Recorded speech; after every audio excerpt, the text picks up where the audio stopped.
com muita satisfação que eu estou aqui hoje para falar um pouco sobre filosofia e história da ciência na formação do professor de ciências, né? E também quero agradecer a presença de todos da banca, né? E torcer para que vocês, para que a apresentação ajude, contribua com alguma coisa que seja importante para todos, né? Então, eu preparei essa apresentação muito em função das minhas inquietações, não é, das minhas preocupações com a formação de professores de ciências, né?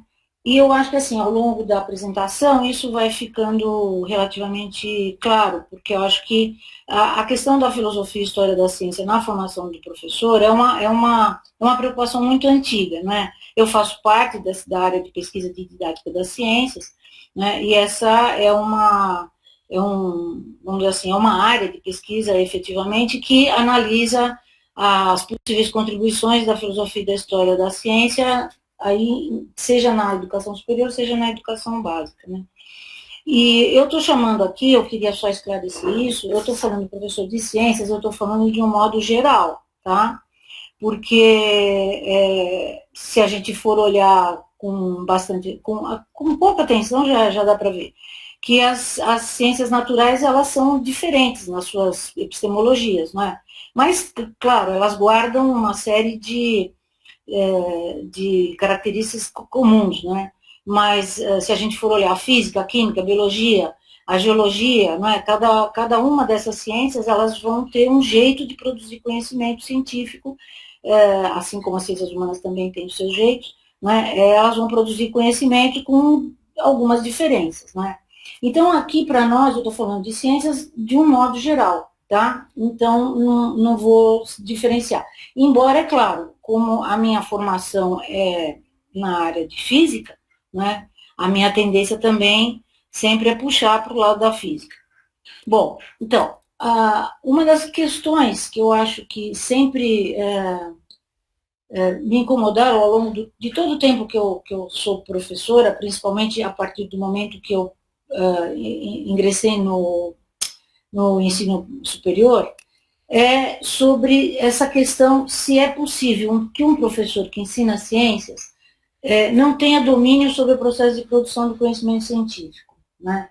Essa é uma pergunta, né, que talvez seja fácil para todo mundo responder, né? Porque, na verdade, é possível, sim. Né? É possível que o professor ele ensine ciências e não tenha domínio sobre o processo de produção desse conhecimento qual ele ensina. Né? E no meu caso em particular, né, depois que eu fiz a minha graduação, né, eu tive a oportunidade de entrar em contato com filosofia da ciência. Né? Eu fui aluna do professor João Zanetti, no Instituto de Física da USP, não é? E ele é um pesquisador muito preocupado com as questões da filosofia da ciência. E aí, claro, eu também fui percebendo, né, o valor, né, que a filosofia da ciência tem, né, para a gente praticar a docência. Né? E isso aí me chamou muito a atenção, né, e aí eu comecei também a me perguntar uma outra coisa, né, e como é que nós, que somos formadores de professores, o que a gente sabe sobre o que esses futuros professores das áreas das ciências naturais sabem sobre o processo pelo qual o conhecimento científico é produzido? Então, essa é uma pergunta que ela tem resposta, essa a gente sabe. Né? Não só no âmbito dos professores, né, mas também no âmbito dos materiais didáticos. Né? Então, a própria literatura da didática das ciências, trouxe uma série de informações, pesquisas, não é, que apontam, não é, as concepções que os professores, seja em formação ou seja já em exercício, o que esses professores entendem, né, sobre o conhecimento científico, como é que ele é produzido, né, como é que as teorias mudam, etc. Né? E eu posso falar, assim, com muita tranquilidade, de todas as minhas aulas, né, que eu já dei, na Faculdade de Educação, seja no âmbito até da pedagogia, ou seja no âmbito dos licenciandos em física, né, que é possível perceber que eles têm uma visão muito ingênua, né, sobre o processo pelo qual o conhecimento científico é produzido. E aí o que eu fiz foi tentar trazer aqui algumas dessas concepções a partir de levantamentos vários que já existem na literatura, né? E aí também eu posso ir acrescentando das coisas que eu tenho observado, né? Então, uma primeira visão que é muito comum é essa concepção empírico-indutivista e ateórica, né?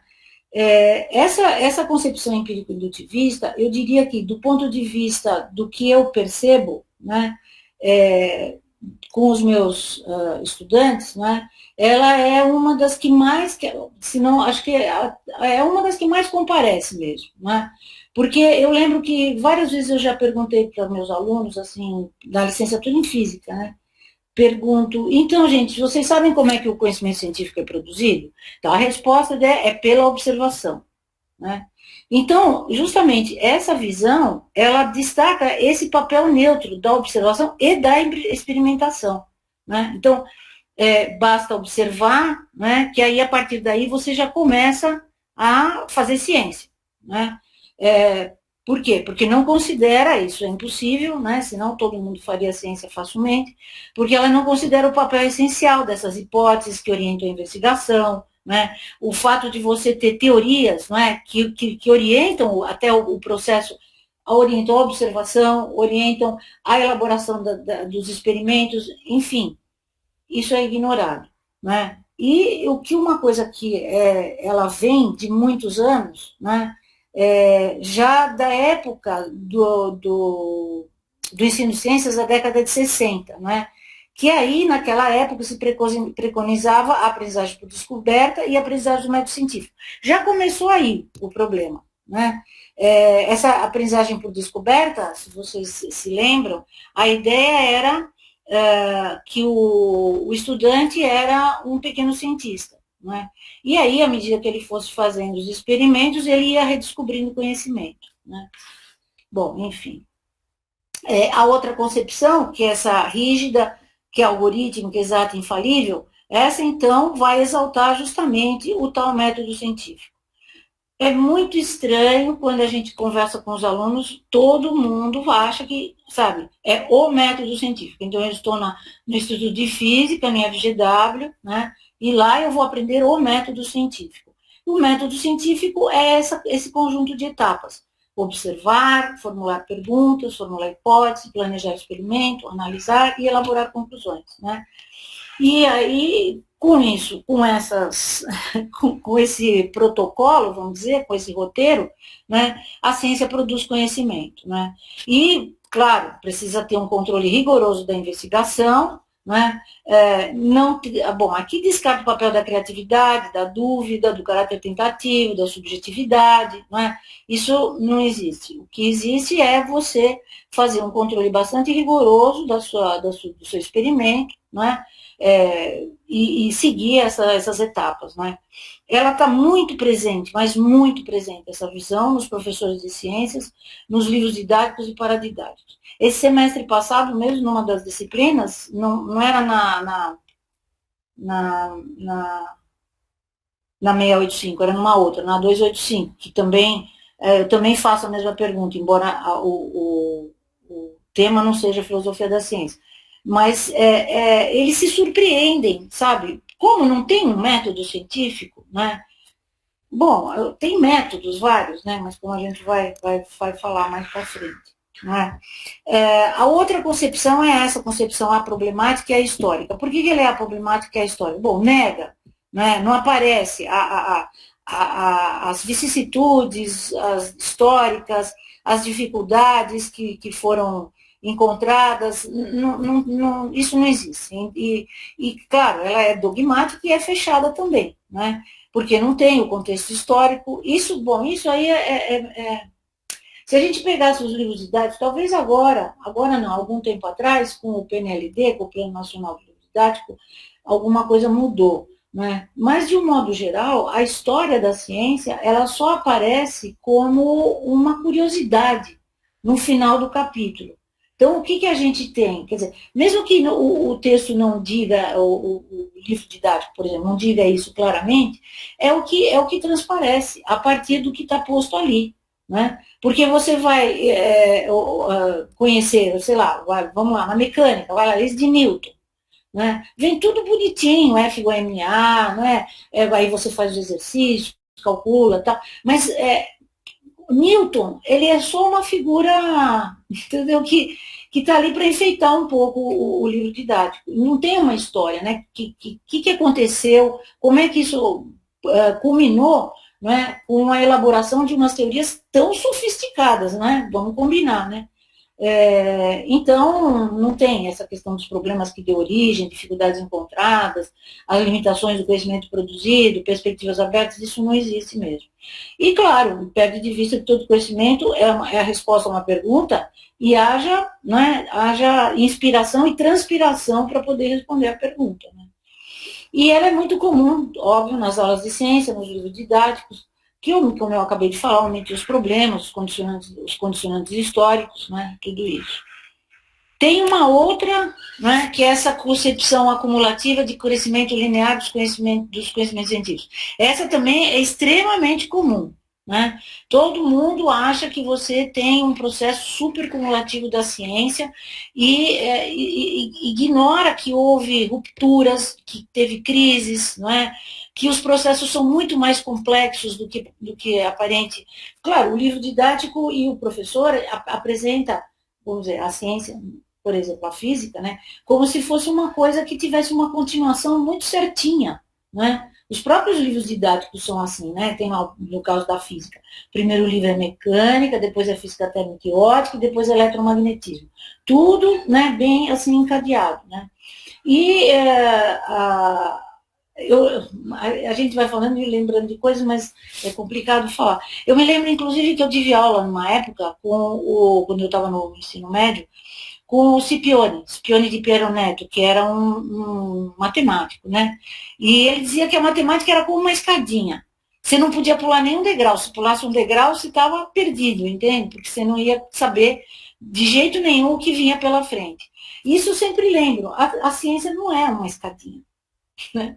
Não como o conhecimento científico foi produzido. Enfim, outra visão também é essa concepção individualista e elitista da ciência, a ciência como obras de gênios isolados, né? Claro, isso aí é das coisas mais comuns. Sempre aparecia, pelo menos, né, nos livros, o cara com jaleco branco, dentro de um laboratório, isolado, né? Está acima do bem e do mal. Isso era uma coisa absolutamente comum, e eu tenho certeza que vocês também devem ter visto isso em várias situações. Né? Não há nenhum esforço mesmo para tornar a ciência acessível, para dizer que ela é o produto da atividade humana, com as hesitações que tiveram, com os erros, com a dúvida, né? Enfim. E aí também a gente tem o oposto, né? A atividade científica como algo simples, próximo do senso comum, esquece que a construção científica é parte de um questionamento sistemático, né, do óbvio, claro, né, e que você pode, qualquer um, assim, em casa, pode fazer ciência. Eu acho que eu acho que a situação que a gente viveu do negacionismo e continua vivendo sobre o negacionismo vai muito nessa linha, né, de uma concepção da ciência como algo simples, entendeu? Então você pode dizer, isso aqui é bobagem, isso aqui não tem nada a ver, né? Porque ela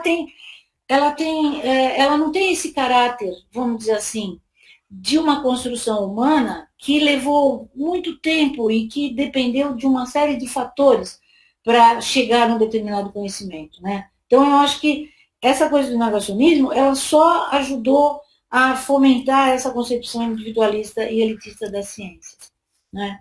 Aí tem mais uma, que é essa concepção descontextualizada, socialmente neutra da ciência, e que, obviamente, esquece as relações complexas CTS. CTS, como vocês sabem, é Ciência, Tecnologia e Sociedade, e a partir de um determinado momento, né, a perspectiva CTS, ela passou a se tornar, né, uma perspectiva muito promissora e apropriada para o ensino das ciências, né? Isso, sobretudo, com as questões relacionadas ao ambiente, né? E a tentativa de derrubar essa ideia da ciência neutra, né? Como se a ciência não tivesse absolutamente nada a ver com tecnologia, nem com a sociedade. Porque aí os cientistas, né, dentro dessa visão, eles, como eu já falei, eles são seres acima do bem e do mal, em torres de marfim, ali as necessidades, etc. e tal. Né? Então, aí aqui que essas diferentes imagens elas nos apontam, né? Claro, elas todas têm uma boa imbricação entre elas, né? E elas exibem essa expressão que eu coloquei aí de uma imagem global, ingênua da ciência que foi se decantando, passando a ser socialmente aceita, inclusive no ensino universitário, em especial na formação de professores, né? Isso é uma coisa muito comum, né, quando você entra em contato com os alunos, né, das várias ciências e observa que essas imagens, todas elas, dependendo da circunstância e do contexto, elas vão surgir. Tá? E aí, o que é? Porque eu disse que é uma das minhas inquietações também, que eu estou trazendo aqui, né? Porque eu acho que a gente tem que oferecer uma nova visão sobre a ciência, né? Porque a ciência é o objeto de ensino dos professores de ciências, que ensinam ciência. Então, né, me incomoda muito, né, saber que meus alunos, né, têm essa visão totalmente equivocada, vamos dizer, ingênua, né, do que vem a ser isso daí, né? Então, o que eu gostaria muito, né? Que os meus alunos conhecessem melhor sobre ciência. Só que, para saber sobre ciência, né, sobre esses modos de produção do conhecimento científico, eu preciso de uma atitude filosófica, né? E que falta muito, né? Infelizmente, a questão da filosofia ela ficou abandonada no ensino médio, no ensino superior, né? E ela é fundamental, né? Por quê? Porque ela vamos dizer, tenho que tomar cuidado porque tem um filósofo aqui na banca, mas eu quero dizer que ela é um processo reflexivo, né? No caso nosso, é reflexivo frente à natureza do conhecimento científico, né? E é uma atitude reflexiva para a gente olhar para a história da ciência sobre outras perspectivas, né? Então, sem isso, não tem como, não rola, não dá para você conhecer sobre ciência se você não tiver uma atitude filosófica. Então, essa era uma das grandes inquietações que eu sempre tive, né? Que eu queria muito que isso acontecesse. E eu percebia que, dentro da licenciatura em física, né, não tem nenhuma disciplina sobre filosofia da ciência. Nem no FGW, nem na Faculdade de Educação. Né? Então, quando eu tive a oportunidade de assumir essas disciplinas, que elas são específicas para a licenciatura em física, aí eu falei, agora é minha vez. Né? Porque eu quero o quê? Eu quero que eles tenham uma visão sobre a criação científica. Né? Não daquele jeito, não é daquele jeito ingênuo, né, que foi se decantando e atravessando tudo. Né? Eu quero como esse processo dinâmico, que não traduz em nenhuma acumulação, né? Não é uma justaposição de fatos, muito menos uma leitura, né? Em uma capacidade de retirar interpretações corretas a partir de observações. Né? Ela não pode ser traduzida dessa forma. Né? Mas sim como um jogo permanente de operações mentais, onde você necessariamente, né, não tem uma ordem pré-estabelecida. A percepção, a imaginação, raciocínio, diversas formas de representação semiótica, eles estão todos imbricados, né, para poder fazer ciência. Né? E nem é só nas exatas. Né? Mas outras questões, outras características que eu acho que são importantes que os nossos estudantes adquiram é que há um pluralismo metodológico. Não tem um método de ciência, um método de produzir ciência, né? Mas há um pluralismo, né? Que é importante recusar esse mito da origem sensorial dos conhecimentos, né? Ou seja, que a observação ela consegue por ela sozinha dar conta de eu produzir a ciência, né? Trazer questões importantes. Porque a própria observação, ela como fala, ela é condicionada também pelas teorias, né? Que é essa necessidade de um referencial teórico. né, que o Kuhn vai chamar de paradigma. Né? Aqui, claro, se faz hipóteses, né? Mas são tentativas e respostas a um problema em estudos. E, claro, elas têm que submeter à prova, claro. Né? Outras questões importantes, a procura de coerência global. Né? A ciência ela é um corpo estruturado de conhecimento, estruturado e articulado. Né? Então, quando a gente pega, por exemplo, a física, né, ou se fosse a mecânica, você vai ver que tem uma estrutura, né, tem teorias que atravessam todas as áreas, os ramos da física, né, assim como tem na biologia, né, aqui a biologia não tem leis, né, a biologia tem teorias, mas mesmo assim as leis são importantes e elas são, até certo ponto, gerais, né. Aí a Denise depois pode ajudar nessa parte. E o caráter social do desenvolvimento científico, né, para não dizer justamente que ela é neutra. Tem mais, né, que eu acho que seria importante, né, que a criação científica ela pressupõe reorganização de representações mentais, refinamento de ideias, recriação de conceitos, não é? E só depois de tudo isso é que é possível substituir uma ideia velha por uma ideia nova, né? E esse jogo de hipóteses constante, né, expectativas, né, que existe um vai e vem entre pode ser e o que é, uma permanente discussão, argumentação, contra-argumentação entre a teoria e as observações e as experimentações realizadas. Né? Porque as experimentações, elas são uma questão bastante delicada de se tratar dentro da ciência, né? Porque se diz assim, uma lei só é aceita quando você faz um experimento e comprova. Né? Na história, essas coisas não são exatamente assim, quando se vai olhar para a história da ciência. Né? Tem um exemplo bastante emblemático, por exemplo, que é a lei da gravitação universal do Newton. Né?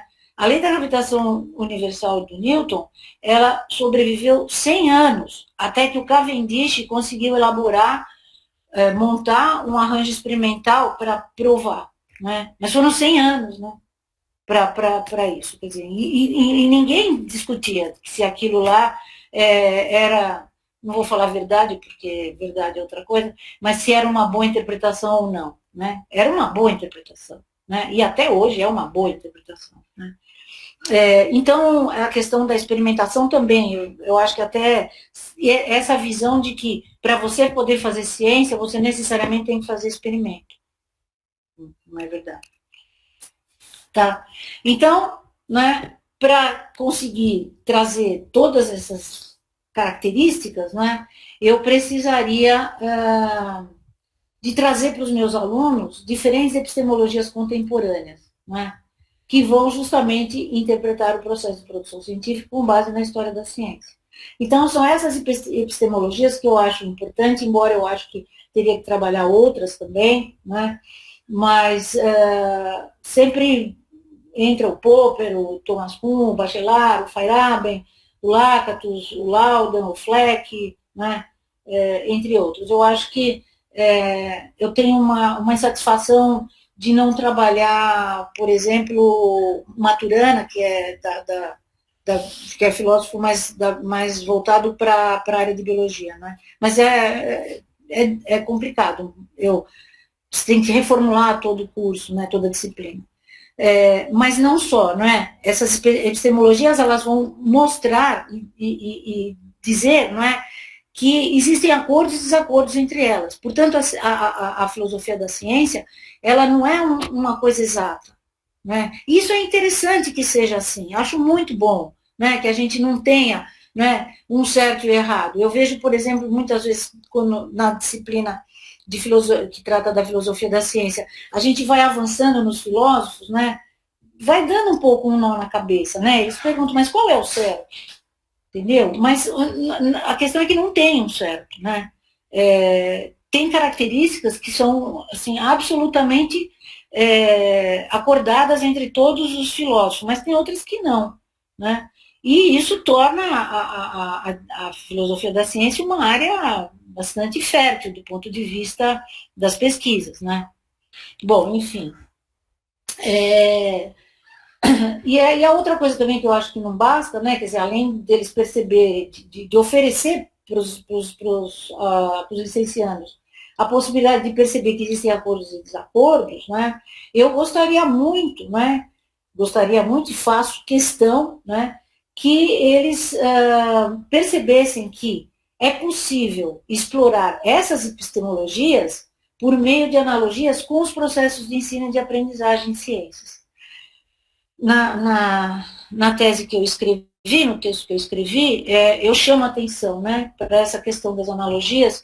Para mim, elas são muito importantes, né, porque elas vão para além, né, vão bem para além da questão da epistemologia propriamente dita. Né. Eu quero trabalhar as epistemologias, sem dúvida, né, porque eu acho que é preciso mudar uma visão ingênua do processo de produção do conhecimento científico. Mas eu também, em paralelo, e ao mesmo tempo, né, eu acho super importante, né, a gente perceber que as epistemologias, as diferentes epistemologias, elas nos oferecem elementos, dicas, né, para pensar o processo de ensino, que esse é a formação de professores. Né. Então, as analogias, de um modo geral, né, tô aqui sim, falando bem de um modo geral, elas não podem ser um fim em si mesmo. Né? A gente já viu que as analogias elas foram sempre muito importantes para como se chama? Para a produção do conhecimento científico. Né? Eu dei lá uns exemplos, acho que até, claro, os exemplos de física, né? A radiação do corpo negro, né? A teoria, uma teoria que fala da estrutura da matéria, né? Que é chamada teoria cinética dos gases. Então, muitas analogias. E tem muita gente que defende, né? A importância das analogias na produção do conhecimento científico. Ela também é importante na produção das estratégias para o ensino de ciências, né? E muitas das estratégias, né, que desdobraram, que foram sendo desdobradas da filosofia da ciência, né, ajudaram a pensar o ensino de ciências. Né? Então, é claro, não pode ser automático, né, tem que ser feito de uma maneira bastante artesanal, né, observando até que ponto ela é estreita e completa, até que ponto ela é fraca e parcial, né, outras analogias que nos ajudam a pensar até um certo ponto, deixam uma interrogação sobre o resto, e justamente elas abrem a possibilidade de explorar esse resto. Né? No caso no nosso caso da filosofia da ciência, né, as analogias com essas epistemologias, elas são importantes porque elas podem apontar para novidades em relação aos processos de ensino e de aprendizagem. Né? Eu não coloquei aqui, mas para quem lembra, conhece o modelo de mudança conceitual, que na década de 80 foi considerado nossa, era quase que sinônimo de ensino de ciências, porque era uma epistemologia para o ensino de ciências que explicava o processo pelo qual os estudantes mudavam de visão, mudavam a sua visão de mundo a favor do conhecimento científico. Né? Que é muito comprido falar agora do modelo de mudança conceitual, mas ele realmente foi inspirado, né, a partir dos trabalhos de Kuhn, Lakatos, né, Toulmin, enfim, a partir desses elementos que a filosofia da ciência traz, né, foi elaborada uma epistemologia para explicar o processo de aprendizagem de ciências. Né? Mas eu trouxe aqui, em vez de trazer um modelo de mudança conceitual, que isso daí eu também falo lá, acho que na tese lá eu falo, né? Eu trouxe um pouco algumas analogias a partir de uma metáfora, né? Fundamental, que seria o progresso na aprendizagem equivale ao progresso científico. Né? E elas foram elaboradas a partir do Loudon, né? Do Larry Loudon, que é um dos filósofos da ciência. Né? Então, aqui eu vou passar mais ou menos rápido, né? Porque isso é a gente teria que ter muito tempo para poder explicar cada uma dessas analogias, né? Mas, basicamente, essa daqui, por exemplo, é uma que diz que, para o Loudon, os cientistas tentam alcançar o sucesso profissional resolvendo problemas científicos da forma mais inteligente e econômica possível. Em princípio, né, gente? Mas a proposta do cientista é essa, para o Loudon, né? Então, todo o esforço dele é no sentido, né, de alcançar um nível de competência bastante alto, né, em função do qual eles são avaliados. A gente conhece um pouco dessa história, né, pela avaliação da CAPES, etc. E aí a gente faz uma analogia, que os estudantes também tentam, com todo o esforço, resolver os problemas que eles são significativos, mais significativos. E, claro, eles também desenvolvem uma competência que a gente diria quase profissional, né? Não sei o que vocês acham dessa analogia, né? Mas, do meu ponto de vista, né, essa é uma analogia relativamente parcial. Por que ela é parcial, né? Porque os estudantes também possuem outros objetivos, né, que não estão associados à natureza científica. Tem que passar de ano, obter diploma, conseguir status, né, atender a demanda dos pais, de colegas, enfim.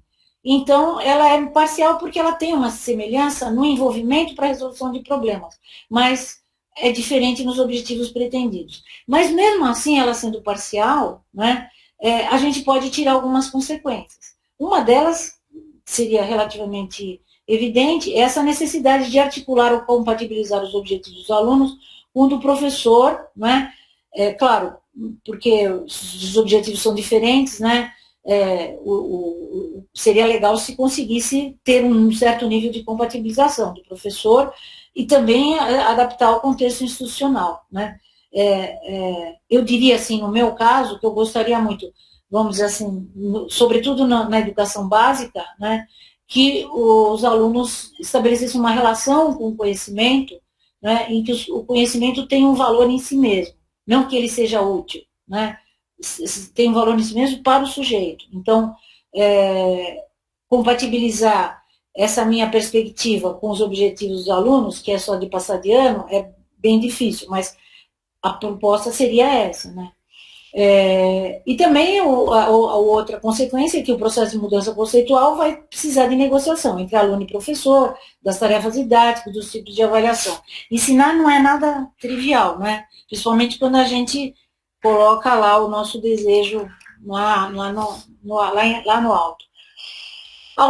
Outro exemplo de analogia é essa, que o progresso científico é um resultado de longo prazo e alcance, né, que na visão do Loudon seria a mudança nas tradições de pesquisa, ou se fosse usar como seria nos paradigmas, né, e aí o interessante é que há uma modificação progressiva das teorias, dos conceitos na ciência.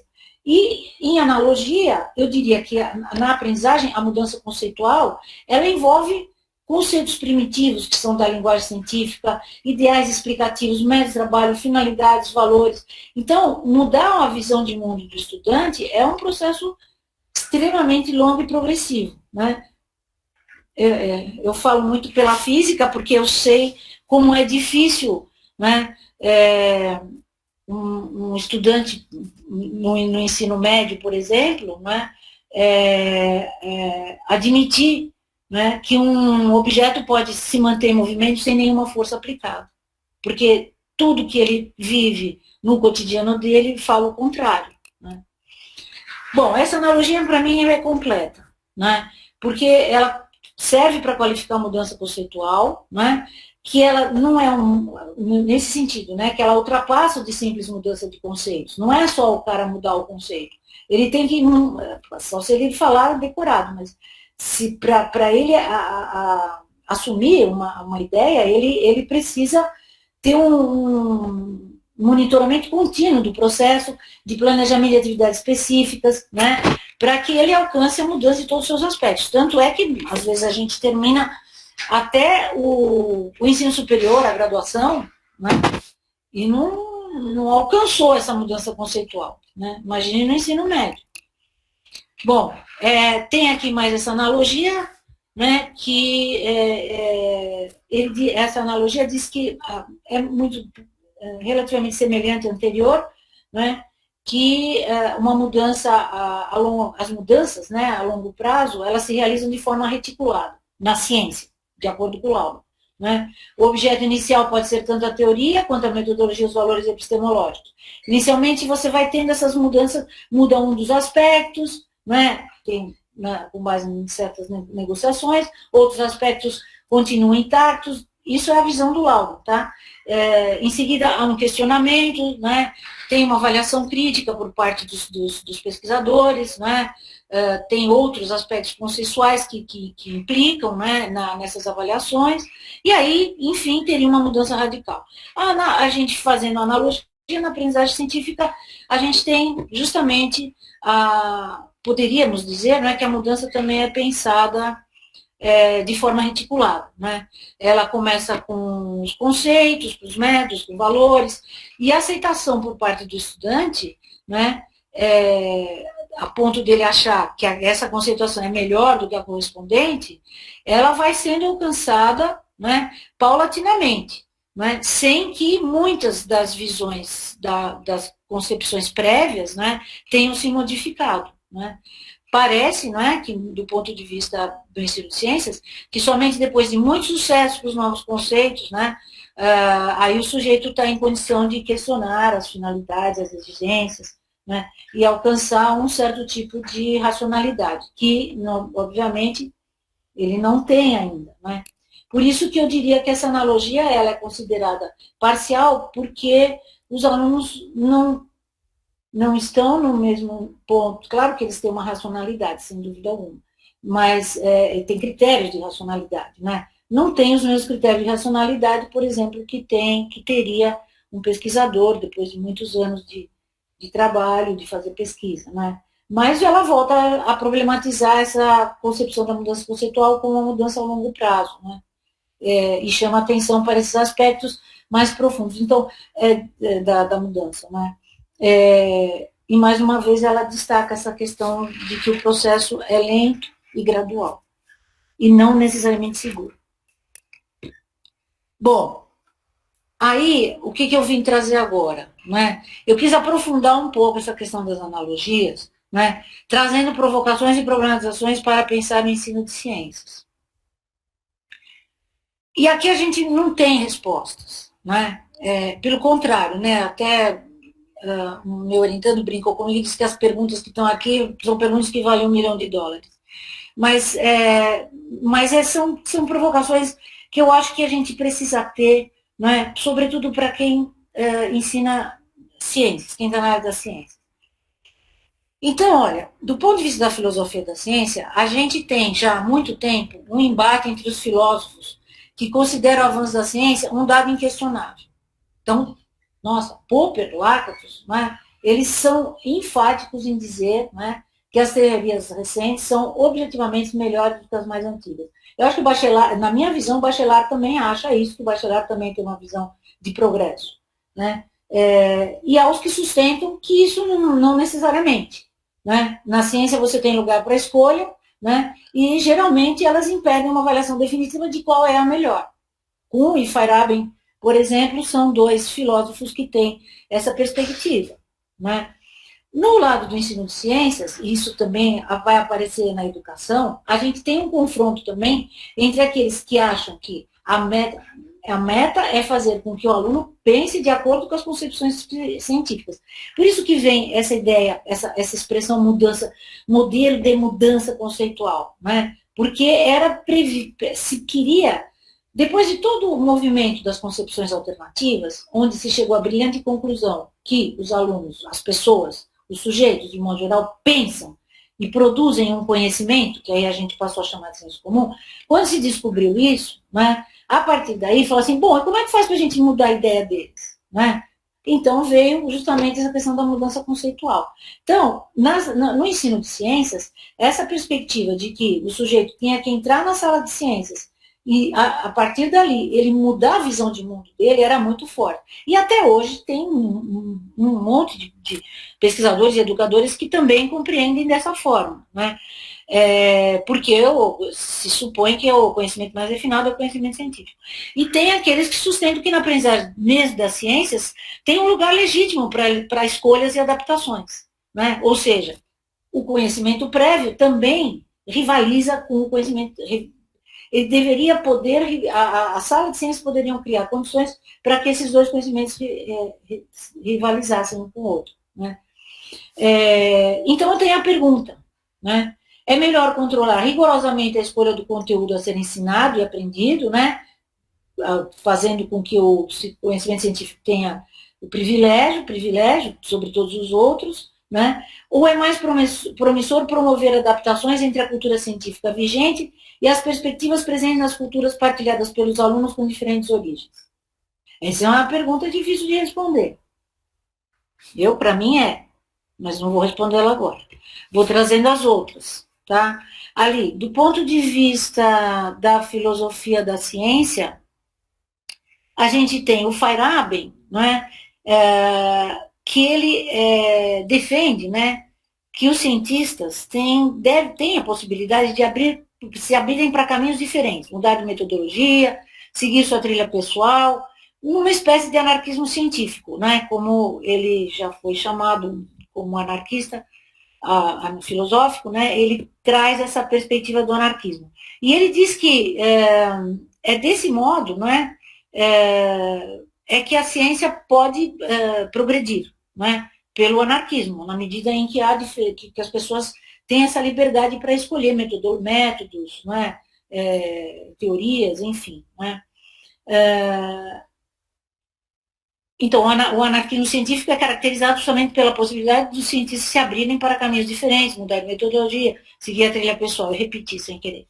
Né? Agora, do lado do ensino de ciências, eu pergunto, seria possível e interessante instaurar uma espécie de anarquismo educativo no ensino das ciências, que simultaneamente poderia satisfazer a escolha dos alunos e professores e, ao mesmo tempo, a objetividade dos conhecimentos elaborados por eles?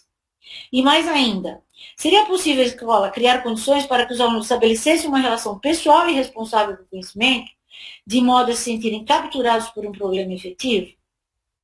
Então, repare, essas são perguntas que eu acho muito importantes e do meu ponto de vista, não é, eu acho que algumas escolas se aproximam, claro, precisa depois configurar melhor o que seria esse anarquismo educativo. Mas eu penso assim, a escola da Ponte, né, que muito fez para quebrar uma série de valores da escola de cunho tradicional, né, e que aqui, mesmo aqui no nosso estado de São Paulo, a gente tem algumas iniciativas, né, que se inspiram, né, na Escola da Ponte. Eu mesma, há um tempão atrás, eu fiz uma assessoria numa escola em, como é que chama? Heliópolis, que tem essa perspectiva da Escola da Ponte, não é? Que justamente ela abre uma possibilidade do sujeito ser capturado por algum problema. Sabe a outra também, que eu acho, né? A Escola Waldorf, né? Também é uma escola que me parece que tem, não sei exatamente do anarquismo, mas a outra é a pedagogia Freinet. Né? Pedagogia Freinet também tem essa característica interessante que vai nessa direção, né? Do que seria um anarquismo educativo. Claro, com todos os controles, etc., que podem haver dentro de uma escola, mas eu estava orientando uma iniciação científica dentro de uma na área de física, de ensino de física, dentro de uma escola Freinet. Mas agora não sei se vai continuar, porque o menino tem um emprego e ele vai precisar parar. Mas, de toda forma, eu percebo, não é absurdo, entende? Eu não acho absurdo a gente pensar no anarquismo educativo, não é? Que satisfaça as escolhas dos alunos e professores, não é? Que contribua para que o sujeito seja capturado por um problema efetivo. Pô, tem aquela escola Ágora, acho que não é Ágora, esqueci o nome daquela escola, depois eu lembro. Outro, né, que é provocações e problematizações. Do ponto de vista da filosofia da ciência, os cientistas precisam fazer escolhas, conjecturas arrojadas, assumindo o risco de errar. implícito na tese de que nenhuma metodologia de pesquisa garante sucesso. Isso vem de Popper, Kuhn, de Feyerabend, todos eles. Não é? No ensino de ciências, essa analogia, né, ponta, né, de certa forma, tanto para os professores como para os alunos, assumirem uma certa, sei lá, alguma autonomia. Né? Porque a pergunta é, qual projeto pedagógico de uma escola daria conta de estimular os alunos a assumirem a responsabilidade de suas ideias, de suas ações e escolhas, ao invés de procurarem satisfazer o professor? Né? A gente sabe, sobretudo no ensino básico, né, que a perspectiva é, né, atender às demandas do professor. Agora, qual seria o projeto pedagógico que contribuiria para fazer uma mudança radical nisso? Radical, ou pelo menos mais, um pouco mais radical, né? E com relação ao professor, né, em que circunstâncias ele resistiria ao programa oficial, que é geralmente massacrante, para poder dar uma chance maior de aprendizagem aos alunos? Pô, eu já fui professora de estágio, né, quando era estágio supervisionado na área de ensino de física, né, em que os meus alunos diziam, poxa, mas eu não posso fazer nenhuma mudança, porque a escola não me permite. Né? Eu tenho que continuar com as apostilas que eles me dão. E não só a escola, a direção da escola e a coordenação me cobra, como os próprios alunos me cobram. Né? Então, mas essa analogia, eu acho ela muito boa para a gente pensar, né? Como é que a gente consegue fomentar, né, uma possibilidade do sujeito assumir a sua responsabilidade, né, das escolhas, né, tanto o professor quanto os alunos. Né? E aí, finalmente, em que circunstâncias alunos e professores são confrontados com a perspectiva de fazer escolhas efetivas que vão ao encontro de seus desejos. Né? E que seria justamente essa questão, né, dos cientistas precisam fazer escolhas. Eu acho que o Popper enfatiza muito a essa necessidade, inclusive. Ele diz que um cara que não faz, que não se arrisca, não pode nem ser chamado de cientista. Deixa eu ver só. Eu não sei quanto tempo falta, mas eu esqueci. Eu achei que eu ia saber, mas não sei.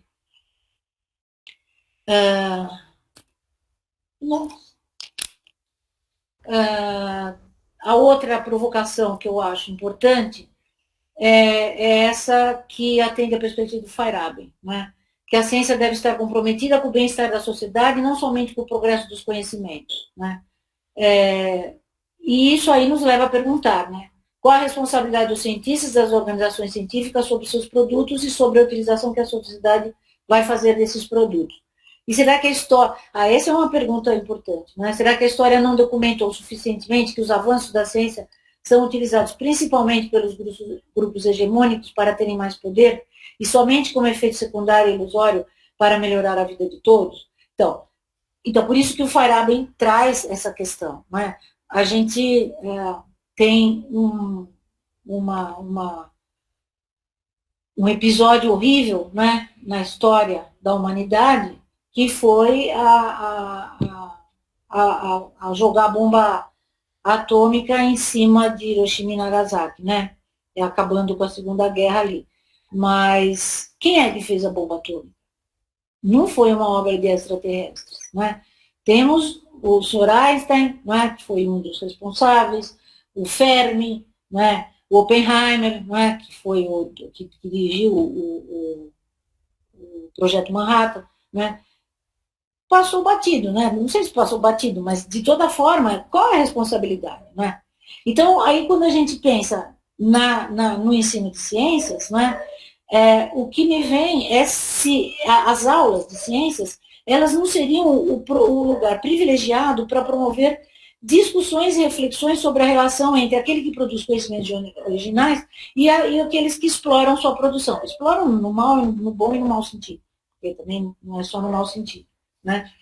E até que ponto a instituição escolar deveria promover debates sistemáticos, né, sobre o uso do conhecimento científico pelos poderes responsáveis pela sociedade. Aí a gente tem várias situações, né? Tem clonagem, nanotecnologia, transgênicos, enfim, várias coisas que precisam ser discutidas. Né? Enfim, a outra pergunta, se deveria a instituição escolar facilitar e sustentar o confronto dos alunos e professores com as suas respectivas responsabilidades em relação à divulgação de informações e à denúncia dos abusos para a sociedade mais ampla. Tá? E aí, finalmente, eu acho que vem a quinta questão, que é uma questão, é uma analogia que eu acho bastante promissora e plausível, né? Que do lado da ciência, o Kuhn vai dizer que é no interior dos grupos institucionais, sobretudo os ligados aos grandes centros de pesquisa, que se elaboram e realizam projetos. É neles, né, que se estabelecem compromissos com determinadas linhas de pesquisa e com determinadas visões. É claro, dentro dos grupos de pesquisa, aqueles mais consolidados, né, etc., né, é que vai vai estar presente as visões, as ideologias científicas, ali que vai se debater as falhas, né, as dúvidas sobre as teorias, vão avaliar os resultados experimentais, né, etc. E são os grupos de pesquisa, que conseguem os financiamentos mais duradouros, promovem e sustentam os confrontos mais importantes, claro. Né? E aí a gente vai ver, do lado do ensino de ciências, né, seria muito, do meu ponto de vista, né, tornar a sala de ciências um grupo efetivo de aprendizagem e de ação. Isso me lembra muito, né, a ideia das comunidades de aprendizagem. Né? E a gente tem experiências, não é? Vamos dizer assim, né, em que estudantes, professores e estudantes de instituição escolar se esforçam para constituir um grupo organizado, divulgar e debater com a comunidade mais próxima os conhecimentos científicos. Né? Pergunto ainda se não seria uma meta das classes de ciências procurar estabelecer, pelo menos em primeira aproximação, um contexto científico para analisar problemas dessa comunidade, né, que é mais próxima. Né? E aí, claro, né, discutir, né, qual seria a função social das classes de ciências para promover e participar em lutas políticas relacionadas à preservação ambiental, que isso também, certamente, isso já vem sendo feito. Né? Eu lembro aqui a questão das comunidades de aprendizagem, para mim, ela é um ponto muito forte, muito importante. Né? E eu me lembro, né, que lá, quando eu trabalhei em São Carlos, com a Denise, né, a gente também procurou unir os grupos, os alunos de Física e de Biologia, da licenciatura, né, para constituir uma certa comunidade de aprendizagem de ser professor. Né. Acho que também, na Faculdade de Educação, eu tive uma grande experiência, muito boa, né, junto com o Guilherme, com outra professora que era da Educação Matemática, onde a gente também conseguiu buscar essa perspectiva, né, de tornar a sala de aula um grupo efetivo de aprendizagem de ação. Né. Bom, enfim, gente, acho que eu estou acabando, não sei, eu não consegui controlar direito a hora. Como elemento integrado ao ensino, sim. Então, agora respondendo finalmente a pergunta por que e para que incorporá-las, a filosofia da ciência e o ensino de ciências na formação de professores. Né?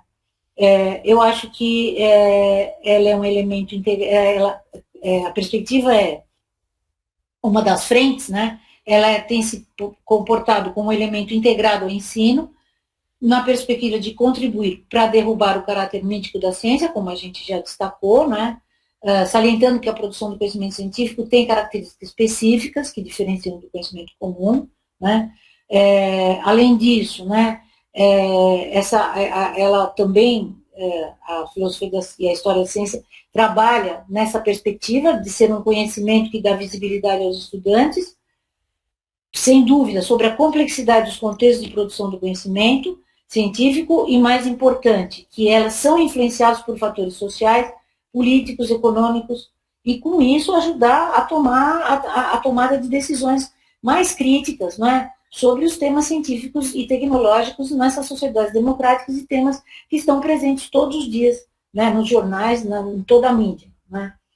E, finalmente, como um instrumento de pesquisa na área de ensino de ciências, que foi o que eu tentei fazer, procurando explorar de várias maneiras, né, analogias entre atividade científica e aprendizagem em sala de aula para entender e lidar melhor com o ensino de ciências. Então é isso, gente. Eu acho que fechou. Aqui tem uma bibliografia que foram alguns dos textos que eu também usei de inspiração. Tem outros, tal, mas eu coloquei só alguns aqui, tá bom?